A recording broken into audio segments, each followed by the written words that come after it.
Hey everyone, it's me Hamza and you are watching H T reacts. Welcome back to the channel. कैसे हैं आप सब? ठीक ठाक हैं? तो आपको पता है कि इंडियन चाइना कन्फ्लिक्ट से रिलेटेड हमने 2 दिन तो लगा ली हैं। ये आज लास्ट दिन होने वाला है। मेरी कोशिश है इस टॉपिक को अब हम वाइंड अप करें और नेक्स्ट टॉपिक की तरफ मूव ऑन करें। रिक्वेस्ट बहुत सारी आई हुई हैं, कोशिश है साथ साथ उन्हें कर लें। तो वीडियो का टाइटल है जी कि भारत और चाइनीज़ आर्मी के बीच असल में क्या हुआ वो जानिए। तो आइए देखते हैं असल वजह क्या थी कन्फ्लिक्ट की। वैसे तो हमें पता है कि इंस्टिगेशन चाइना की तरफ से हुई थी। मार्च 300 लोगों के साथ उन्होंने किया था बॉर्डर की तरफ, या बॉर्डर कह लें या LAC कह लें, ठीक है। तो इंडिया ने तो रिटेलिएट किया था। लेकिन देख लेते हैं, क्लिपिंग है, स्टार्ट करते हैं। 3 2 1 एन। भारत ने चीन को निकाल फेंका भारतीय सीमा से बाहर। इस बार नहीं मानी हार भारत के वीर सैनिकों ने। जमकर धोया घुसपैठियों को, घूंसे लात इस और बार से लाठियों क्या से मतलब है? जी भर कर खूटा। वायरल वीडियो को देखकर भारतीयों ये को तो मिला है, सुकून, मगर क्या है उस वायरल टूटा वीडियो तो का था। सच? असल में क्या हुआ अब पता चला। भारत ने गलवान वाली कहानी को कैसे पलटा, आइए जानते हैं। दोस्तों, सबसे पहले आपको शुरू से बता दें कि आखिर हुआ क्या था। 9 दिसंबर को चाइनीज ट्रूप ने लाइन ऑफ एक्चुअल कंट्रोल को पार करने की कोशिश की और भारतीय सैनिकों ने उनका सामना किया, वहां से उन्हें भगा भी दिया। ये घटना हुई अरुणाचल प्रदेश के ईस्टर्न तवांग में, यांगजी रीजन में, जब पीपल्स लिबरेशन आर्मी यानी कि PLA के ट्रूप्स ने, ये चाइना की आर्मी है, उन्होंने स्टेटस क्वो को बदलने की कोशिश की। इंडियन आर्मी ने इन ट्रूप्स की जमकर धुलाई कर दी। हाथापाई के कारण भारत के कुछ सैनिकों को मामूली चोटें भी आई, चीन के भी कई सैनिकों को चोटें आई। भारतीय सैनिकों का उनके तो कहना 2 है कि बंदे भी मारे PLA ने गए हैं पूरी चाइना के। प्लानिंग के साथ किया था। ऑफ कोर्स अच्छा। चीन की विस्तारवादी नीति के हिसाब से चाहते हैं ये अरुणाचल प्रदेश में कब्जा करना, तो ऐसा उन्होंने किया। और ये प्लान इसलिए लग रहा है क्योंकि चीनी 300 सैनिक लेकर आए थे। सन 2006 से हाँ, यहाँ दोनों अचानक देशों से की तो नहीं आते सेनाएं ना। अपने अपने 300 आधिकारिक लेकर क्षेत्र आए में तो पेट्रोलिंग प्लान करती था। हैं, लेकिन कुछ हफ्तों से चीन की हलचलें अलग दिखाई दे रही थी। सिचुएशन को देखकर यह साफ हो गया था कि चीन के सैनिक जानबूझकर घुसपैठ करना चाहते थे। भारतीय सैनिकों ने जैसे ही PLA के ट्रूप्स को LAC के नजदीक आते देखा, उनके ऊपर अटैक कर दिया। लगभग 15 मिनट तक हाथापाई हुई, मगर भारतीय सेना ने PLA को 15 मिनट तक। पीछे हटने पर मजबूर कर दिया, या यूं कहें कि धक्का देकर निकाल फेंका भारत की सीमा से दूर। इसके 2 दिन बाद, खदेड़ 11 दिया। दिसंबर को, भारत के लोकल कमांडर ने चाइनीज काउंटर पार्ट के साथ एक स्ट्रक्चर्ड मैकेनिज्म के अकॉर्डिंग इस घटना पर चर्चा करने के लिए फ्लैग मीटिंग की, आउटलाइन, ताकि फिर से अच्छा, शांति फ्लैग। स्थापित की जा सके। ओके। रक्षा मंत्री राजनाथ सिंह ने 13 दिसंबर को संसद में इस बात की जानकारी दी। सेना ने भी 12 दिसंबर को इस बात की जानकारी डिफेंस मिनिस्ट्री तक पहुंचाई थी। दोस्तों, ये घटना जिस जगह पर हुई वो जगह घने जंगलों वाली है, बहुत ऊंचाई पर है और वहां बर्फबारी भी शुरू हो चुकी है। यहाँ इतनी ठंड पड़ती है कि सैनिकों को तैनात भी नहीं किया जा सकता, इसलिए अब कुछ दिनों बाद यहाँ सैनिकों की संख्या भी कम हो जाने वाली थी। 9 दिसंबर को भी भारत के केवल 50 सैनिक यहाँ तैनात थे और उधर से चीन के लगभग 300 सैनिक। 50 में भारत ने 300 जल्द ही को चीन फेंटा की लगाया। चाल को भांप लिया और हमला बोल दिया। यहाँ तैनात भारतीय सैनिकों को पिछले कई हफ्तों से PLA की मंसूबों पर शक था। उनकी हरकतों से अंदाजा लगा लिया गया था कि कुछ तो चल रहा है उनके दिमाग में, इसीलिए यहाँ से अभी तक suspicious हो सैनिकों की गई टुकड़ियों को हटाया नहीं गया था। कुछ दिनों पहले चाइना के ड्रोन्स भी तवांग सेक्टर के इस रीजन में नोटिस किए गए थे, जिसके बदले में भारत ने भी अपने कुछ फाइटर जेट्स भेजे थे ताकि चीन ऐसा वैसा कोई कदम न उठाए। उसके बाद 9 दिसंबर को चीन के सैनिक जब LAC के करीब आए तो भारतीय सेना भी सामना करने के लिए तैयार हो गई। खबरों के मुताबिक चीनी सैनिकों ने पहले पत्थरबाजी शुरू की और उन्होंने भारतीय सैनिकों पर कील लगे डंडों का इस्तेमाल किया। भारतीय सैनिकों ने भी डंडों से उनका मुकाबला किया और उसके बाद जल्द ही भारतीय सेना की और टुकड़ियां भी वहां पहुंच गई। लगभग 15 मिनट की हाथापाई के बाद लाउड स्पीकर्स पर दोनों देशों की सेनाओं ने एक दूसरे को चुनौतियां भी दी और लगभग 35 से 40 मिनट बाद सब शांत हो गया।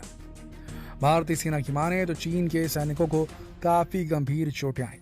दोस्तों, लेटेस्ट सैटेलाइट फोटोज को देखने के बाद एक्सपर्ट्स ने खबर दी कि चीन ने इस एरिया के नजदीक अपने क्षेत्र में एक नई रोड बना ली है। उसका उद्देश्य भी ये था कि वो इस इलाके में 17,000 फीट की ऊंचाई पर एक चाइनीज पोस्ट बनाना चाहती थी, भारतीय सेना पर नजर रखने के लिए। वहीं जो चीन हमेशा करता है, अपने लिमिट्स को बढ़ाता जाता है, मिलिट्री इंस्टॉलेशन का विस्तार करता जाता है और फिर वहीं कब्जा करके जम जाता है। लेकिन इस बार इंडियन आर्मी पहले से इस चीज के लिए प्रिपेयर्ड थी। इस बार वो चीन को कोई मौका नहीं देना चाहते थे। इस बार गलवान की घटना को भारत दोहराना नहीं चाहता था, बल्कि पलटना चाहता था, और वही इंडियन सोल्जर्स ने करके भी दिखाया। दोस्तों, गलवान घाटी में भी सन 2020 में कुछ ऐसा ही किया था चीन ने। उसने LAC पर एक ऑब्जर्वेशनल पोस्ट बना ली थी, जैसी वो इस बार भी बनाना चाहता था। उस समय भारत पोस्टर्स दिखाकर आपत्तिजनक हरकतों के लिए दूसरे देश की सेनाओं को चुनौती दिया करता था और पीछे हटने के लिए कहता था या शांति से बातचीत करता था। जब चीन ने ऑब्जर्वेशनल पोस्ट बना ली तो भारतीय सेना ने इसे हटाने के लिए कहा और चीन मान भी गया।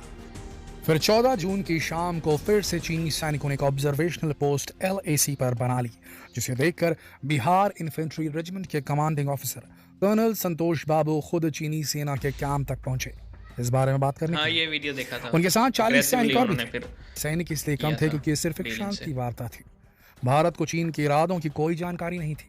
कर्नल संतोष ने जैसे ही बातचीत शुरू की, एक चीनी जवान ने आकर उन्हें धक्का दिया और अपशब्द कहे। जो 40 सैनिक कर्नल के साथ गए थे उन्हें गुस्सा किया और गुस्सा आने पर उन्होंने चीनी सैनिकों को पीटना शुरू कर दिया। दोनों तरफ के कई सैनिक घायल हो गए। कर्नल संतोष ने घायल सैनिकों को वापस भेज दिया और दूसरे सैनिक भेजने का आदेश दिया। उन्हें अंदाजा भी नहीं था कि ये चीन के पहले से ही सोची समझी साजिश थी। दोनों ओर के सैनिक बढ़ने लगे। पहले सिर्फ लड़ाई हो रही थी, लेकिन तभी चीनी सैनिकों ने कर्नल पर पथराव किया। दोनों तरफ से पत्थरों से हमले शुरू हो गए और इतने में ही चीनी सैनिकों ने अपने हथियार निकाले थे। उस समय चीनी सैनिक 300 थे और भारत के सैनिक 50 भी नहीं थे। खून खराबा होने लगा। बाद में और भी भारतीय सैनिक आ गए। ये घटना बहुत दुखद थी। इसमें कर्नल संतोष के साथ ही 20 और जवानों को भारतीय सेना ने खो दिया। 17 जवान बुरी तरह घायल हो गए और इलाज के दौरान उन्होंने भी दम तोड़ दिया। चीन के भी सैनिकों ने अपनी जान गंवाई थी, मगर ये सब उनकी ही चालबाजियों का परिणाम था। उसके बाद भारत ने चीन से शांति वार्ता की उम्मीद रखना छोड़ दिया और अपने तरीकों में कई बदलाव कर दिए। भारतीय सेना ने एक सबक ले लिया कि लातों के भूत बातों से नहीं मानते। भारतीय सेना ने चीन से लगती सीमाओं पर अपनी टुकड़ियां भी बढ़ा दी हैं और अब भारत की नजर लगातार चीन की हरकतों पर रहती है। देखें, प्रॉब्लम बताऊं क्या है। चाइना उन कंट्रीज़ में से है जो हमेशा कहते हैं कि हमारी एक्सपेंशन हो, और वो फिर कहते हैं ना साम दाम दंड और एक क्या होते हैं बेट, ऐसे मतलब बाय हुक और बाय क्रुक उन्होंने अपनी जो है ना बात मनवानी होती है। और फिर चाहे वो किसी को इकोनॉमिकली इतना डिस्टेबलाइज कर दें, इतने कर्जे उसको दे दें कि वो कुछ बोलने लायक ही नहीं रहे, जैसे पाकिस्तान, या फिर जो इकोनॉमिकली उनसे ना दब रहा उसको वो अपनी मिलिट्री फोर्स के थ्रू दबाने की कोशिश करते हैं, जैसे ताइवान है, तिब्बत है, और नहीं तुर्कमानिस्तान है शायद, ठीक है, वही लगती है ना सरहद चाइना की, वहाँ पे अक्सर इतनी मतलब मूवमेंट चलती रहती है। और फिर आ जाता है साउथ चाइना सी का कन्फ्लिक्ट, वहाँ भी जो है ना छोटे मुल्कों को ये तंग करते हैं, और रीजन में जो सिर्फ जवाब दे पा रहा है वो है इंडिया। तो इन्होंने गलवान में ये प्रैक्टिस की, इन्होंने पहले इंस्टिगेशन किया और फिर जब वहाँ से फोर्स आई तो इन्होंने बंदे अपने छुपाए हुए थे अटैक कर दिया, और उसमें आपने देखा कि 20-22 लोग इंडियन आर्मी के शहीद हो गए। उसके बाद इन्होंने जो ऑब्जर्वेशनल पोस्ट थी उसे कंप्लीट किया, अपना वहाँ पे एक प्रेजेंस बना ली। यही काम इन्होंने 2 साल बाद फिर किया। अब इन्होंने देखा ना कि मौसम चेंज हो रहा है, सख्त सर्दी आ रही है, आपको पता है इन इलाकों में सख्त सर्दी में ज़रा मूवमेंट कम हो जाती है। तो इन्होंने पूरे प्लान के साथ पहले देखे ना ड्रोन्स के थ्रू चेक किया, फिर ड्रोन चेक करने के बाद मूवमेंट चेक करने के बाद जो है ना इन्होंने बंदे भेजे 300, और उन 300 बंदों को सिर्फ 50 इंडियन आर्मी के जवानों ने जो है ना खदेड़ के रख दिया। और मेरा ख्याल है, मेरा पर्सनली ये मानना है कि चाइना बाज नहीं आएगा। चाइना जो है ना उसने ये सिर्फ चेक किया कि कितनी फोर्स भेजें तो क्या रिटेलिएशन है। तो अब वो आपको पता है कि है तो हरामी मानुस ये छोटे छोटे जो हैं चीनी, तो थोड़ा सा ना नज़रिया चेंज करने चाहिए चाइना को अपने, कि जब आप खुद कहते हो कि आपकी कंट्री को कोई कुछ ना कहे या आपकी बाउंड्रीज़ को कोई ना छेड़े, तो आप भी बाकी कंट्रीज़ की बाउंड्रीज़ का एहतराम करें ना। फिर देखें, हम तो किसी बोलने जगह रहे नहीं हैं, हमें तो पैसे इतने दे रखे हैं उन्होंने कि हम चाह के भी कुछ नहीं बोल पाते। लेकिन इंडिया सही काम कर रहा है, मैं इस मामले पे सपोर्ट करता हूँ इनको। देखें ना, मुझे गुस्सा एक और भी है ना, आपने CPEC बनाया और 50% लेबर भी आपकी, इंजीनियर्स भी आपके, तो पाकिस्तानी जो हम जैसे इंजीनियर्स बैठे हैं वो क्या फुद्दू खाते में उन अपने ही मुल्क में वो काम नहीं कर सकते? क्यों जी, चाइनीज़ इंजीनियर्स आएंगे तो हमारी तो पर्सनल लेवल पे उनसे बनती है ना, तो हम तो बोलेंगे। तो सही किया यार, फंटा लगाया इनका, चंगा किया।